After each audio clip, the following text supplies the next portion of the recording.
La littérature m'aide, y compris malgré moi, parce que je lis toutes les nuits, depuis des dizaines d'années.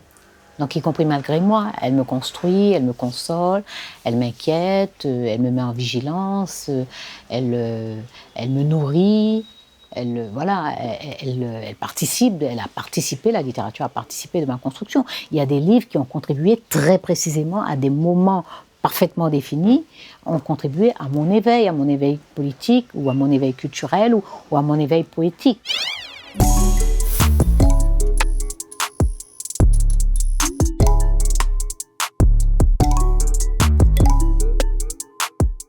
Déjà, pour commencer, pourquoi ce livre ? Alors, c'est un livre absolument sublime parce que le sujet est très, très sulfureux. Il s'agit en fait d'une mère qui écrit à une autre mère. Et ça commence par « Mon fils a tué votre fille ». Donc, c'est une histoire vraie. C'est l'assassinat d'Amy Elizabeth Beale, qui est une Américaine qui est venue en Afrique du Sud dans le cadre d'une bourse Fulbright pour participer à des activités de soutien, de solidarité. Et dans un township, elle est assassinée. Évidemment, les assassins sont arrêtés, ils sont emprisonnés. Mais la maman d'un des garçons qui a assassiné cette fille va écrire. Alors, c'est l'écrivaine qui imagine cette lettre. Elle imagine cette lettre parce qu'elle connaît une des mamans. Et donc, c'est une maman de garçon qui écrit à une maman qui a perdu sa fille. Donc c'est poignant en soi, mais c'est extrêmement courageux, évidemment, c'est très, très, très acrobatique, en tout cas, c'est très risqué. Et pourtant, Sindiwe Magona arrive à raconter avec empathie, à la fois une empathie profonde et discrète, elle arrive à raconter ce qu'est la vie sous l'apartheid, ce qu'est le quotidien des enfants, des petits, comment ces enfants à elle ont grandi. Qu'est-ce qui fait qu'elle n'a pas pu être une mère présente parce qu'à n'importe quel moment sa patronne lui disait qu'il fallait rester parce qu'il y avait des invités le soir et que voilà. Donc elle pouvait rester 3 jours sans rentrer chez elle et ses enfants étaient chez eux sans manger, etc. Donc c'est un peu le quotidien de l'apartheid qui est raconté dans ce contexte extrêmement délicat d'une maman d'assassin à une maman de victime. Et c'est juste éblouissant. Donc il vous a marqué ce livre ? Oui, profondément, c'est une très belle plume et c'est une histoire tellement impossible à écrire et que Sindiwe Magona arrive à écrire. Alors, ce livre, moi, je l'ai beaucoup aimé.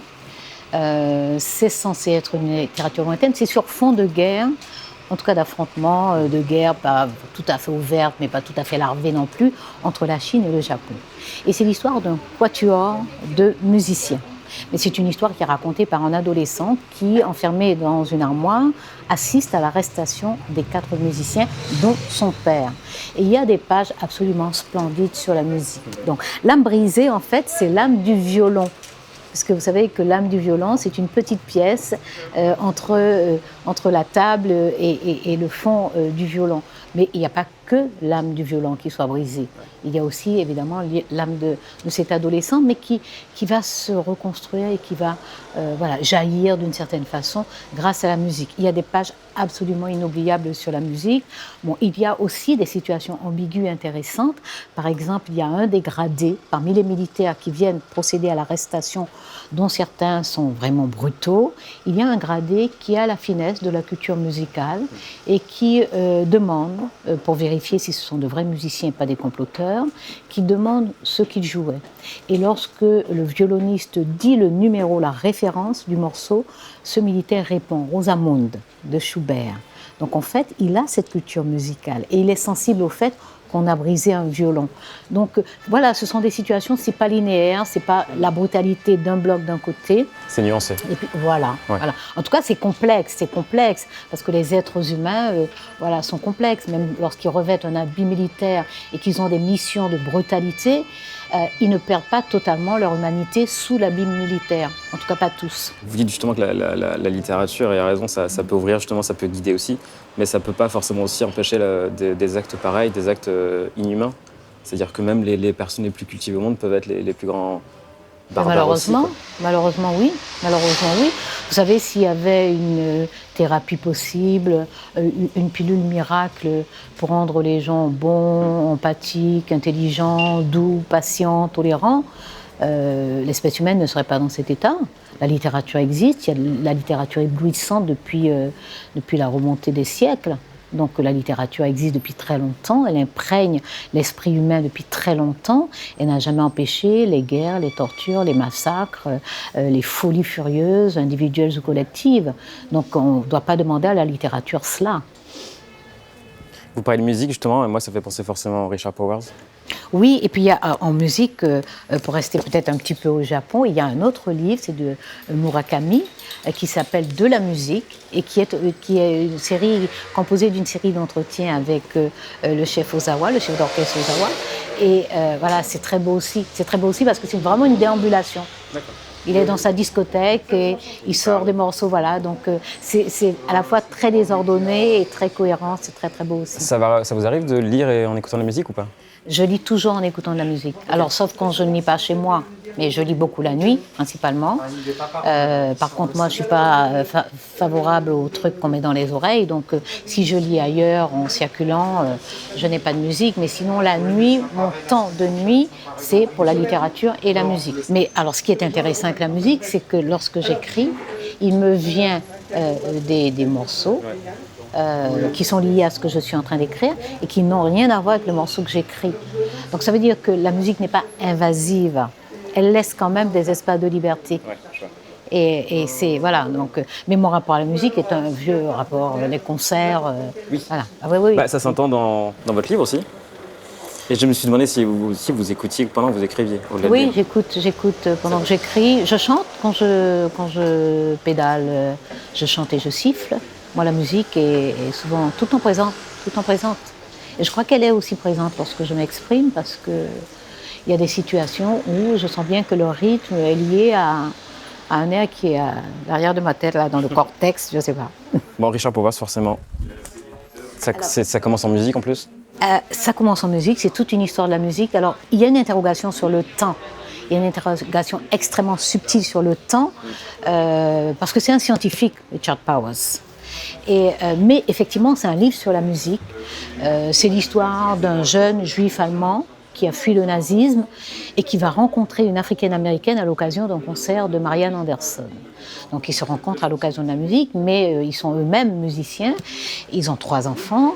2 garçons dont un chante, l'autre est pianiste et il l'accompagne. Évidemment, le chanteur, en grandissant, sa voix va muer, voilà. Et puis, il y a une fille, donc c'est une espèce d'histoire musicale, une histoire familiale. Cette fille va vivre des moments de révolte, elle va même adhérer au Black Panther Party. Et c'est vraiment, voilà, c'est un livre sur l'Amérique, sur ses ambiguïtés, sur cette terre de liberté qu'un juif allemand atteint, dont il rêve et qu'il atteint, cette terre de liberté mais qui opprime les Africains américains, cette terre de liberté où l'antisémitisme et le racisme sont présents et pénètrent l'esprit même des personnes qui les subissent. Et puis, cette relation ambiguë aussi, parce que ces gamins, ils vont surtout apprendre les lieds allemands. Et ils se posent leurs questions sur leur identité. Absolument, en permanence. Ils partent en Europe et là aussi, ils sont confrontés à des tas d'interrogations. Moi, je trouve que c'est vraiment une merveille. Alors, il vient de sortir un autre que je n'ai fait que commencer. Hein, c'est Sidération. Je l'ai juste commencé. Et je me disais, parce qu'il a aussi sorti L'Arbre Monde, à quel point c'est une écriture vachement là aussi, absolument. Sur l'environnement, à quel point c'est quelque chose, c'est une thématique qui vous est chère quand vous lisez des livres aussi, parce que c'est pas un sujet très facile justement à aborder en littérature. Lui, il le fait de manière très scientifique aussi. C'est très scientifique, mais ça reste littéraire, parce qu'il y a de l'imaginaire, parce qu'il y a aussi des répliques. Il y a cette façon aussi d'entendre l'arbre, de saisir, et puis d'interroger en soi, dans l'Arbre Monde, d'interroger en soi ce qui nous fait réagir, parce qu'il y a des choses, c'est comme quand on réagit à un son ou à une couleur ou à quelque chose, et cet Arbre Monde là, voilà, il est, je trouve que sans doute la plume scientifique est plus apparente dans ce livre que là. Mais ça reste de la littérature. Il y a un petit livre à côté d'une toute petite écrivaine.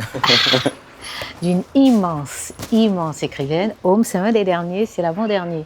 Le dernier, c'est Délivrance. Alors, c'est l'histoire d'un soldat qui revient de la guerre de Corée. Il a l'air d'être revenu entier, mais psychologiquement, il est estropié. Il est profondément estropié. Le premier chapitre, l'ouverture, c'est comme un opéra. L'ouverture est une splendeur. Et vous l'expliquez comment? Une splendeur. Ça a beaucoup de sens, ça a beaucoup de poids, parce que vers 2/3 du livre, on comprend exactement cette description de ces chevaux qui se dressent comme des hommes. Et je crois me souvenir de la dernière phrase. Ils étaient tellement beaux, tellement brutaux, et ils se sont dressés comme des hommes.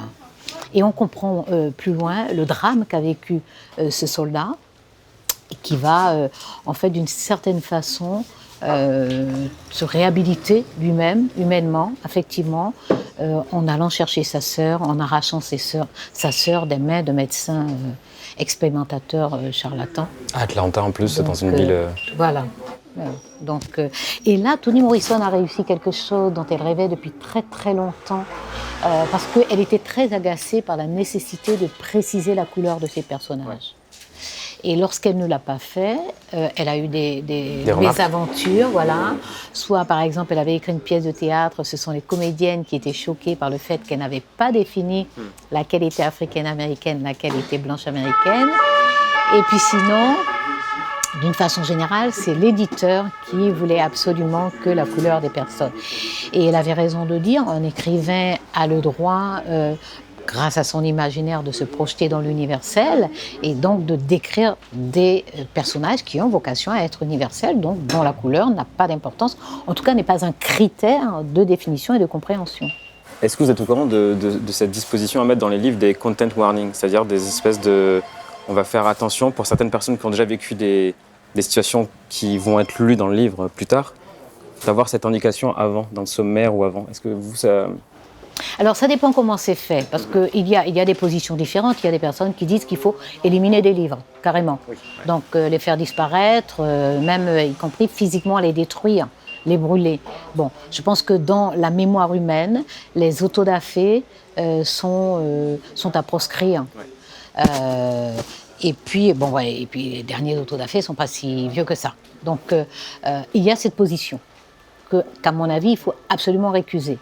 Et puis il y a l'autre position qui consiste à dire aujourd'hui ce que contiennent ces livres dans un monde où il y a de plus en plus de personnes qui ont accès à la lecture et donc de plus en plus de personnes qui peuvent se retrouver mises en cause, contestées, humiliées, abaissées dans ces livres-là qui étaient écrits à une période où on ne se posait pas ces questions-là.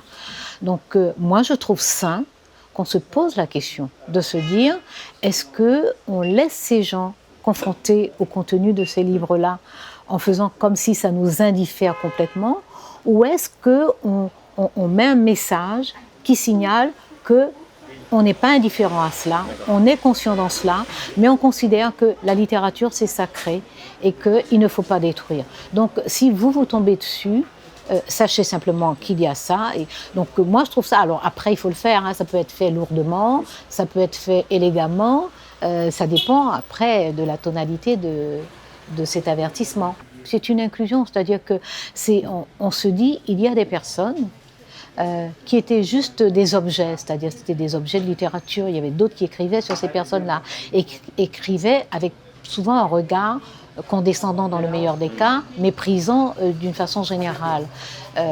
Ces personnes qui étaient objets de ces livres-là sont maintenant dans la visibilité totale et sont des sujets.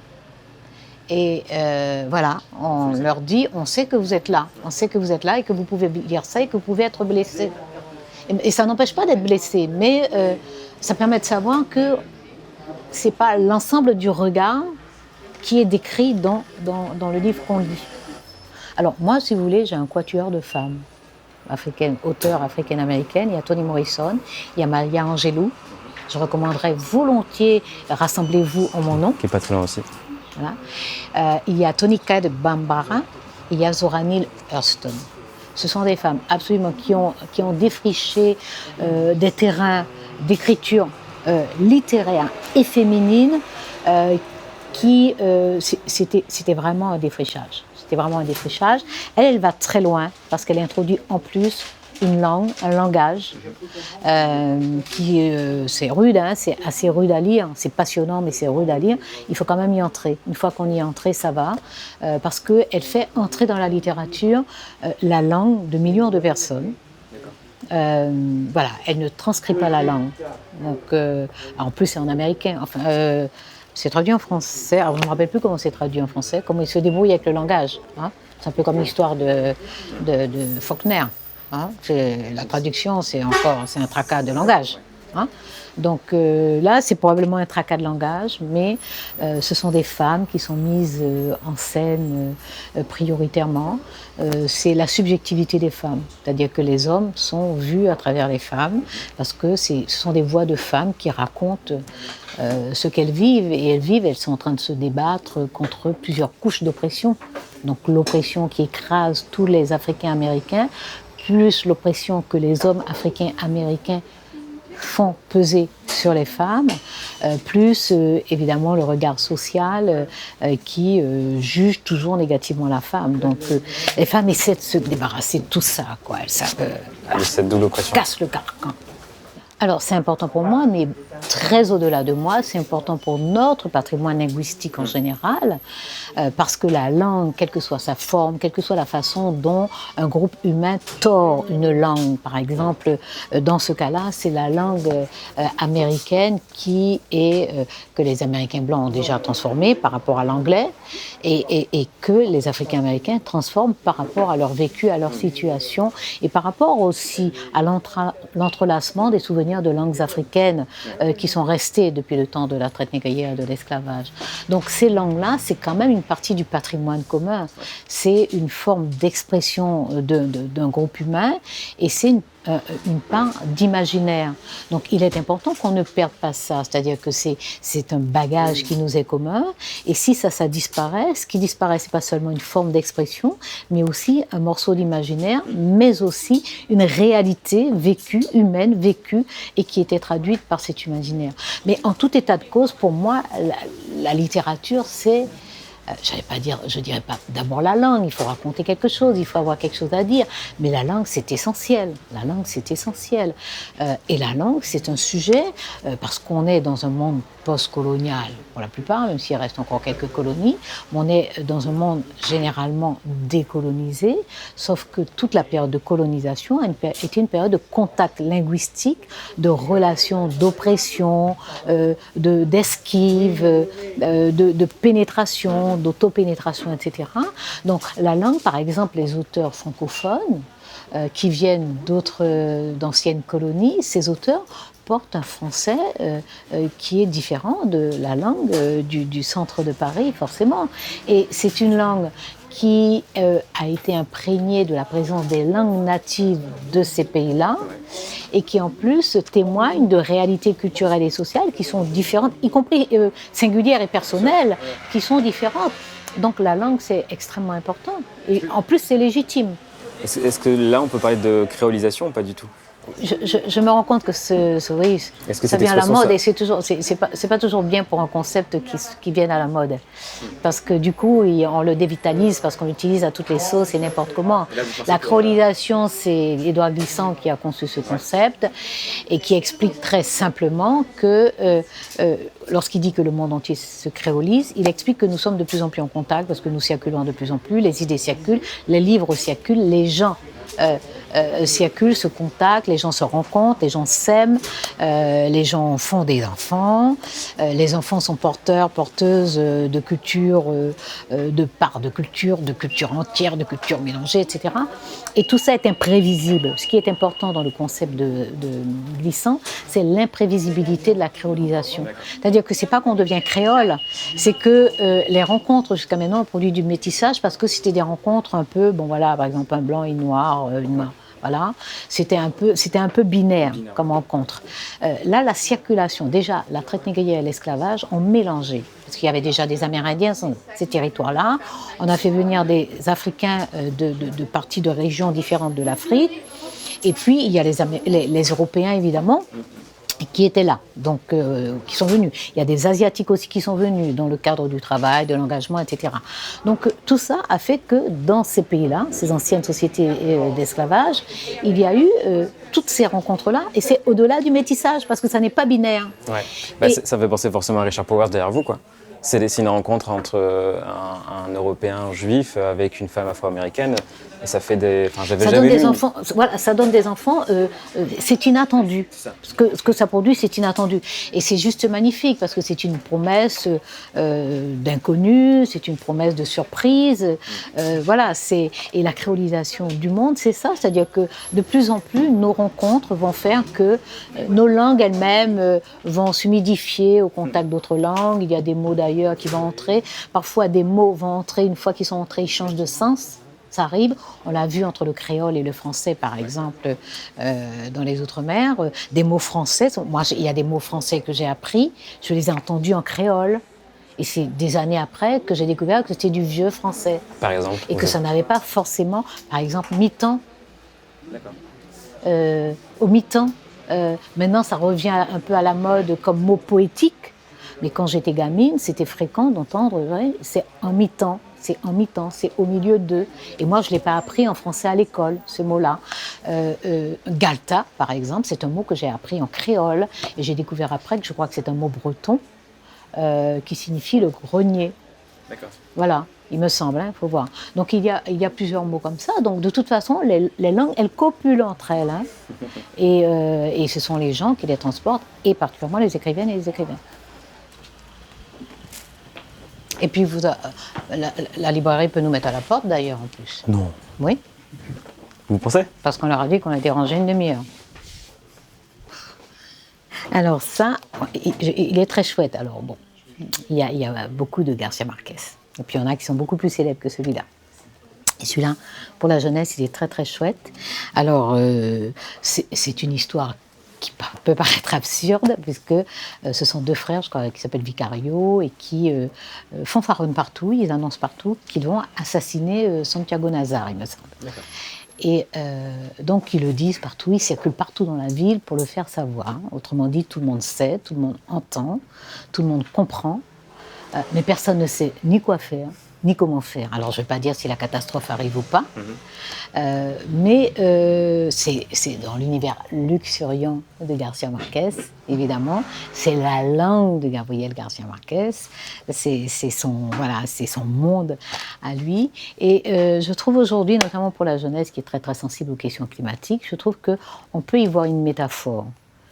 Sur la question des bouleversements et des dangers climatiques. C'est-à-dire que tout le monde sait, tout le monde entend, tout le monde comprend, et puis on a l'impression que personne ne sait quoi ni comment faire.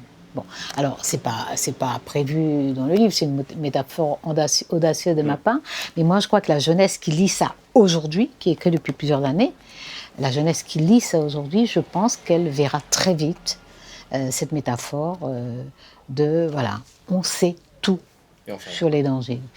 On a l'air de ne pas savoir quoi faire. On ne fait rien de sérieux et en plus on a l'air de ne pas savoir quoi faire. Merci.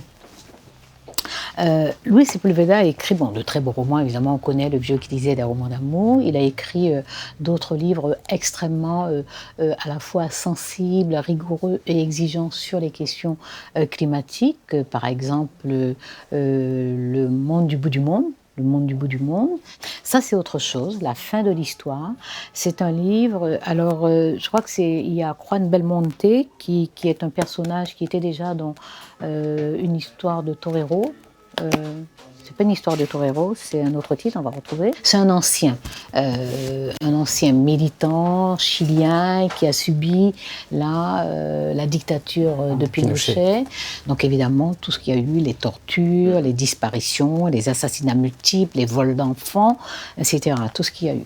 Et lui, d'ailleurs, le livre est dédié à tous ceux qui sont passés à la Villa Grimaldi. La Villa Grimaldi est ce lieu où les tortures se faisaient masse.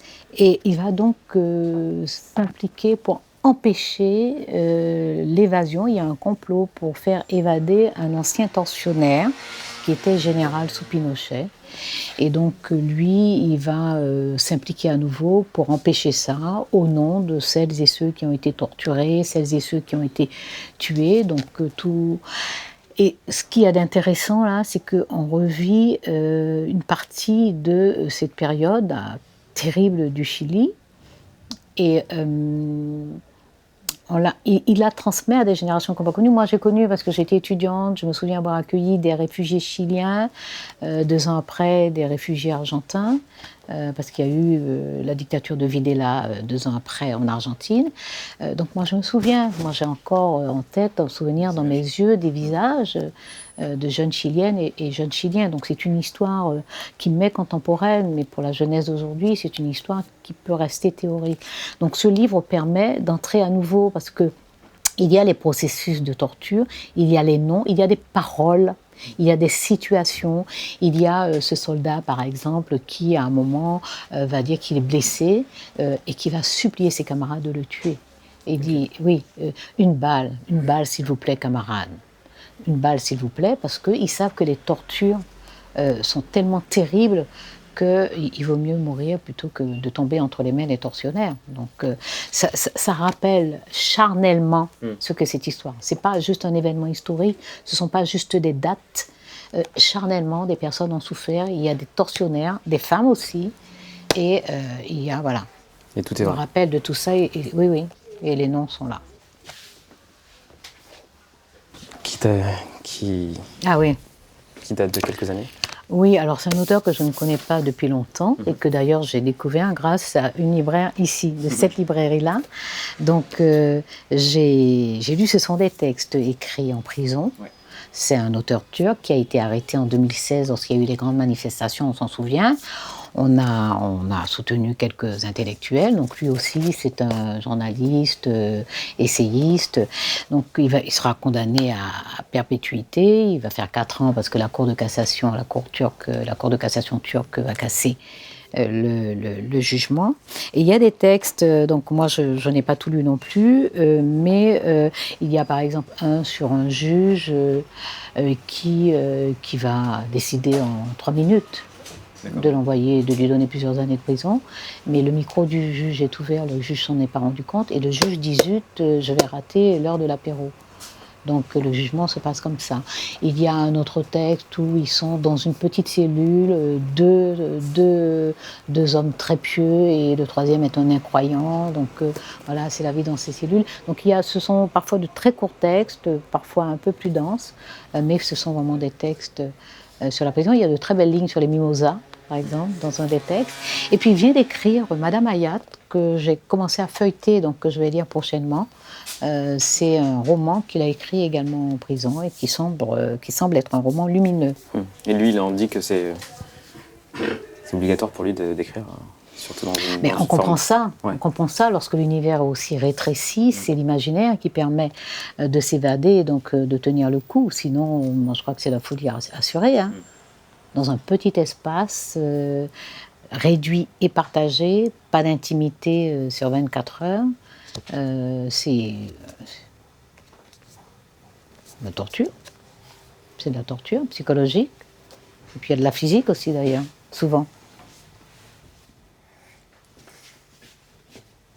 Donc vous cherchez une image de, voilà, Madame Hayat. Oui. Que vous pouvez tenir si vous voulez. Chez Actes Sud. Voilà. Donc moi je ne peux pas encore en parler parce que je commence juste à le lire. Mais c'est presque ironique en fait de voir des romans écrits de quelqu'un qui est en prison et qui finalement parle aussi de manière subliminale de son pays aussi, qui l'a incarcéré, quoi. Oui, d'une part, et puis d'autre part, ça dit la puissance de l'imaginaire. Hein. Ouais. Quand même. Hein. Mais je me demande à quel point il a réussi et comment il a réussi à ce que ces textes soient transmis. Parce que finalement, ce qu'on essaie de faire en le mettant en prison, c'est juste de le contraindre, enfin de contraindre sa liberté d'expression. Et lui, il écrit des livres qui sont encore peut-être plus forts que ce qu'il avait jamais fait auparavant. Sans aucun doute, c'est d'ailleurs ce qu'en pensent les critiques. Mais on connaît des tas d'histoires. Hein, je connais beaucoup sur l'Amérique du Sud, par exemple, mais également en Turquie, en Irak, des tas d'histoires en Russie. des tas d'histoires de prisonniers qui ont... l'histoire, par exemple, d'Ossip Mandelstam, ce grand poète russe. Sa femme a appris... Bon, ils étaient d'abord assignés à résidence, hein, avant d'être emprisonnés et de mourir en prison. Sa femme a appris des textes par cœur. Elle a appris ces textes par cœur pour... oui, voilà. Donc, ils ont toutes sortes de ruses. Ils écrivent sur du papier... à cigarette quand il y en a, sur d'autopapier, ils ont toutes sortes de ruses. Et c'est ça qui montre l'invincibilité de l'esprit humain. C'est-à-dire qu'on peut chercher à détruire leur corps, on les incarcère vraiment au sens littéral et au sens allégorique, mais on n'emprisonne pas leurs esprits et on ne détruit pas toute leur combativité parce qu'ils arrivent à trouver.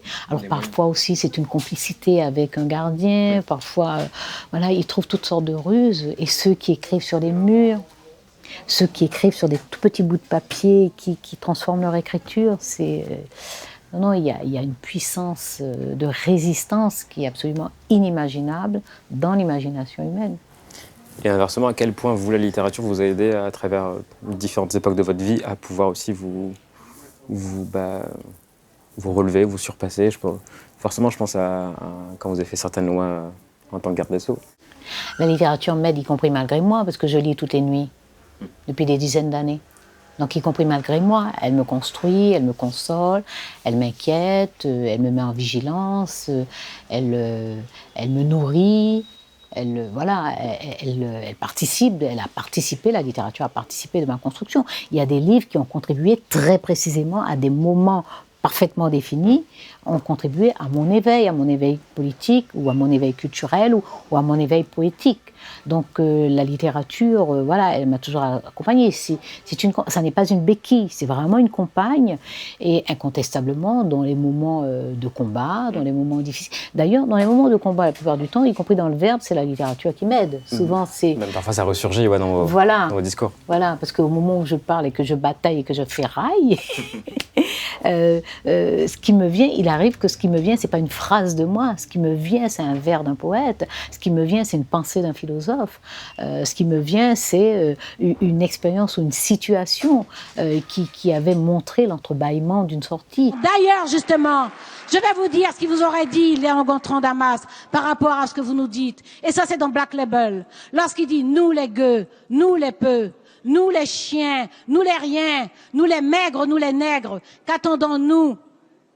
Qu'attendons-nous pour faire les fous, pisser un coup sur cette vie stupide et bête qui nous est faite? Si nous n'accordons pas l'égalité des droits, si nous ne reconnaissons pas les libertés, nous leur disons, qu'attendez-vous pour faire les fous sur cette vie stupide et bête qui vous est faite?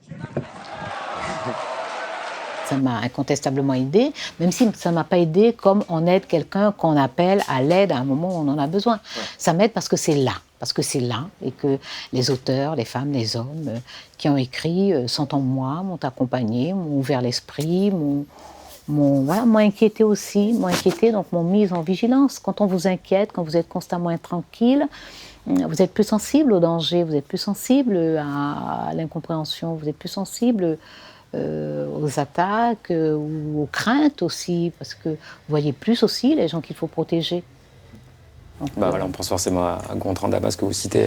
Oui, à lui, mais beaucoup d'auteurs m'ont aidé, y compris des auteurs qui ont été peut-être des auteurs d'un temps qu'on peut dire révolu. Moi, je pense à Arthur Koestler, est un auteur qui m'a beaucoup éveillée avec Le Zéro et l'Infini. Je pense à Howard Fast, avec Spartacus. Donc ce sont des temps, mais ce sont des leçons intemporelles.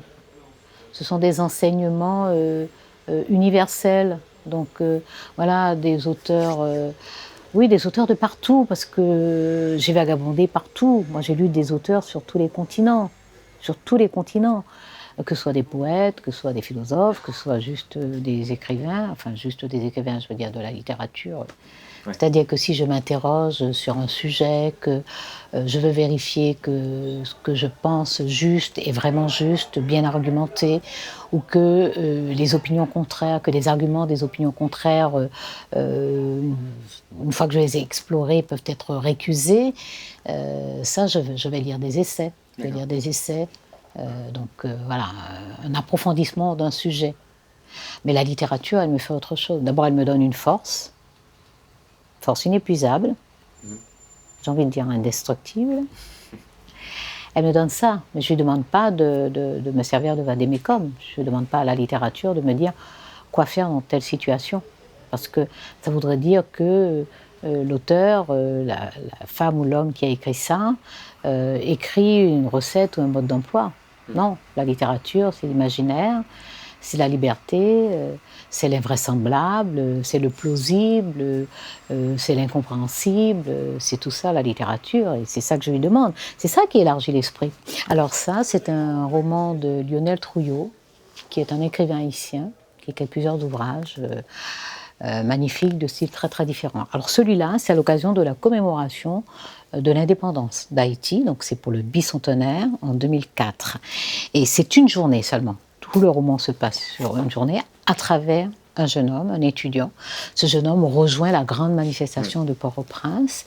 Et on va tout traverser l'histoire d'Haïti, la mer Courage, l'enclavement des territoires, les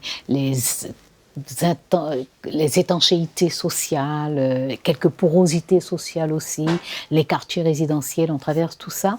On traverse surtout des trajectoires humaines, c'est-à-dire celui-là, cet étudiant, il se bat parce qu'il croit à l'école, il aime l'école, il croit aux études, donc il rêve d'un avenir où il sera une personne, un citoyen libre et responsable, alors que son frère et d'autres camarades d'enfance, eux, ont glissé parce que la société elle-même, elle les aspire, elle les absorbe vers la criminalité. Donc eux ont glissé du côté de l'oppression, du côté de l'insécurité, du côté de la violence, et notamment de la violence d'État, en tout cas de ces corps désordonnés qui contribuent, qui sont les supplétifs de la violence d'État.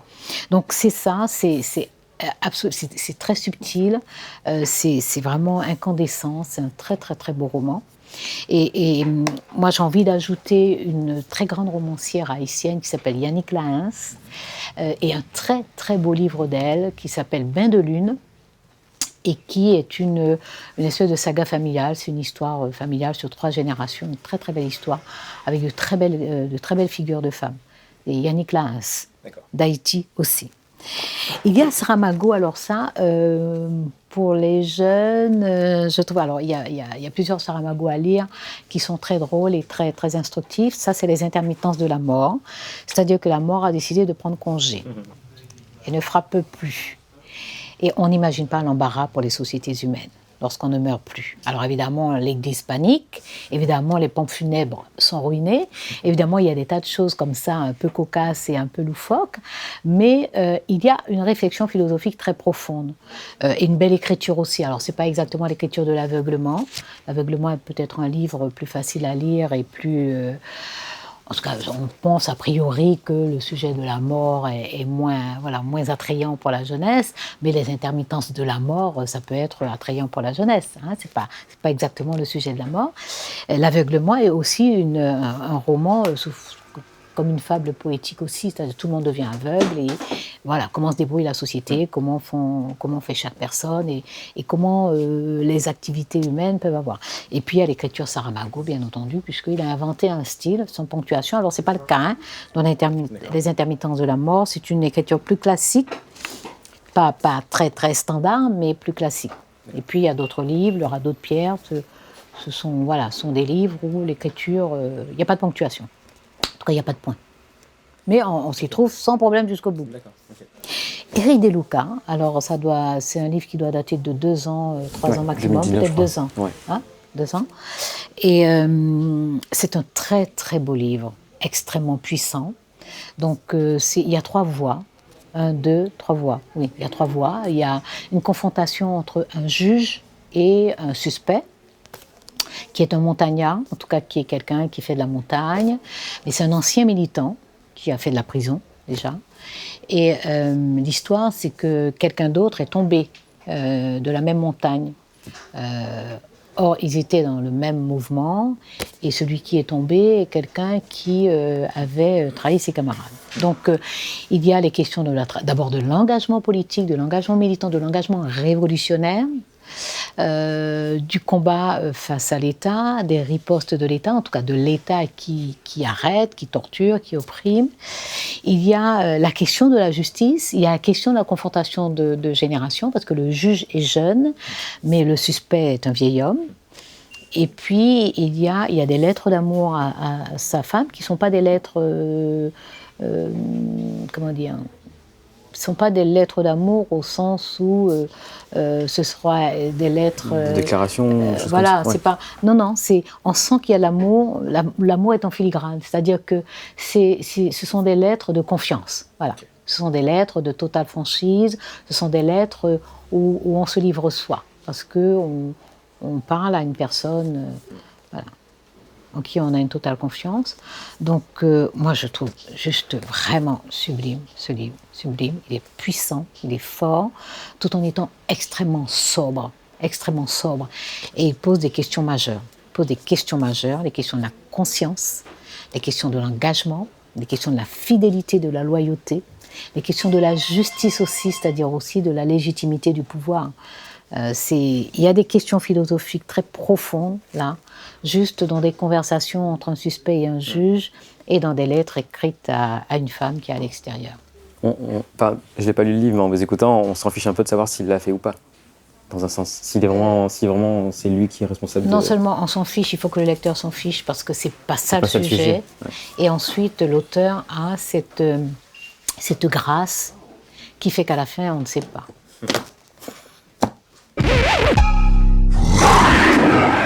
Colmini!